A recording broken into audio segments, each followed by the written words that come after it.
Central cabinet shuffling. Modi టీంలో తెలంగాణ నుంచి earth ఎవరికి, బెర్త్ ఎవరికి, ఎలక్షన్ టీంలో ఉండేదెవరు? ఇదే ఇప్పుడు ఇంట్రెస్టింగ్ టాపిక్ గా మారింది. తెలంగాణ నుంచి ఇప్పటికే 2 కేంద్ర మంత్రులుండగా రాష్ట్రానికి మరో బెర్త్ దక్కే అవకాశం ఉందన్న ఊహాగానాలు ఊపందుకున్నాయి. అదే జరిగితే 2 సిట్టింగ్లను అలాగే కొనసాగిస్తారా? ఒకరిని తప్పించి వారిద్దరిని క్యాబినెట్ లోకి తీసుకుంటారా? లేదా ముగ్గురు కొత్త వారికి అవకాశం దక్కుతుందా? అసలేం జరగబోతోంది?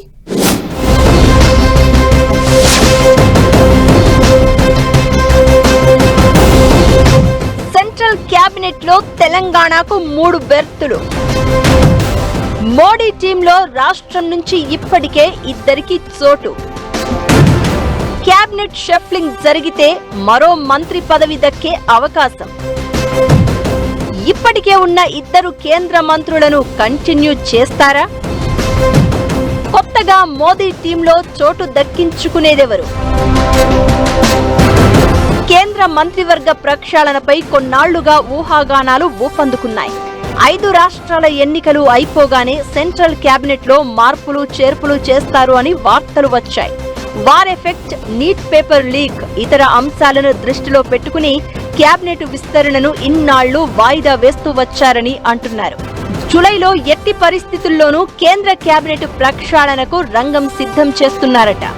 ఈ క్రమంలో తెలంగాణ నుంచి మోదీ టీంలో కొత్తగా చోటు దక్కేదెవరికి?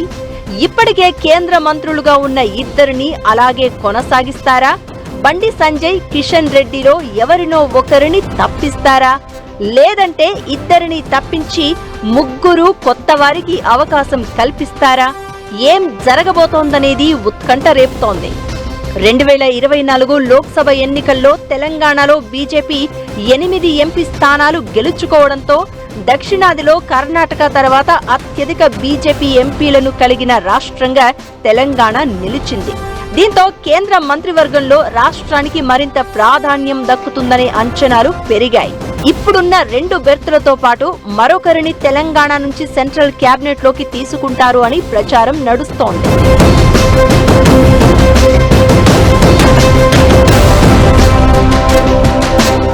తెలంగాణకు 3 బెర్తులు కల్పిస్తే 2 సిట్టింగ్ కేంద్ర మంత్రులను అలాగే కొనసాగిస్తారా?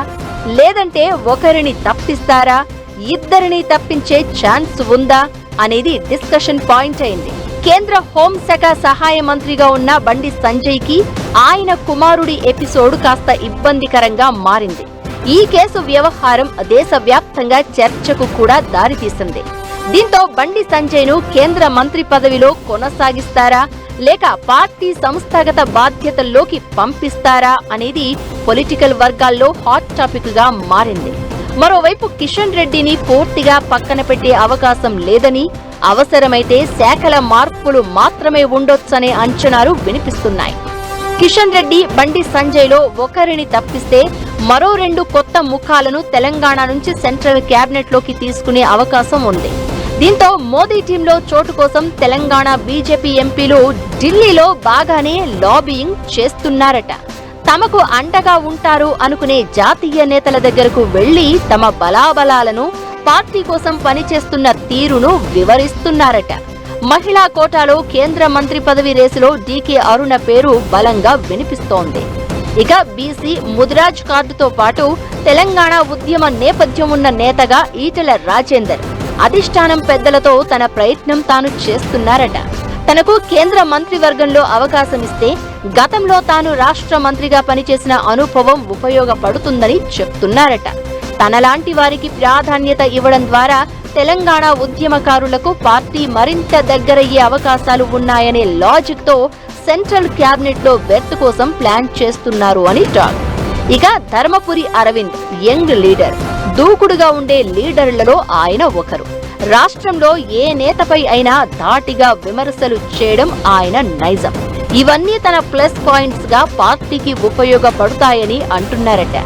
బండి సంజయ్ ని తప్పిస్తే మాత్రమే అదే సామాజిక వర్గానికి చెందిన అరవింద్ కు ఛాన్స్ దక్కొచ్చని అంటున్నారు. ఇక పార్టీ కోసం నిరంతరం శ్రమిస్తున్నాను అని, తెలంగాణ ఉద్యమకారుడిగా ట్యాగ్ లైన్ కూడా ఉందని చెప్పుకుంటున్నారట రఘునందన్ రావు.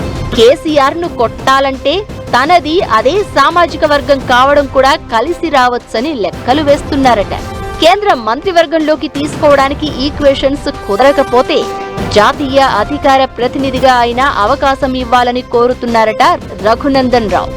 ఇక కొండా విశ్వేశ్వర్ రెడ్డి కూడా కార్పొరేట్ జాతీయ స్థాయి పరిచయాలతో ఆయన ప్రయత్నాలు చేస్తున్నారట. ఆదివాసీ కోటాలో ఆదిలాబాద్ ఎంపీ గోడం నగేష్ పేరు కూడా వినబడుతోంది.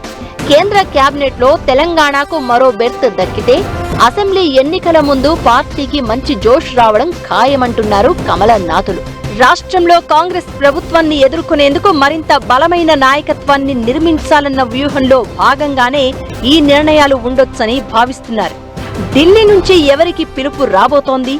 మోదీ కేబినెట్ లో తెలంగాణ నుంచి కొత్తగా బెర్త్ ఎవరికి, ఎర్త్ ఎవరికి అనేది వేచి చూడాలి.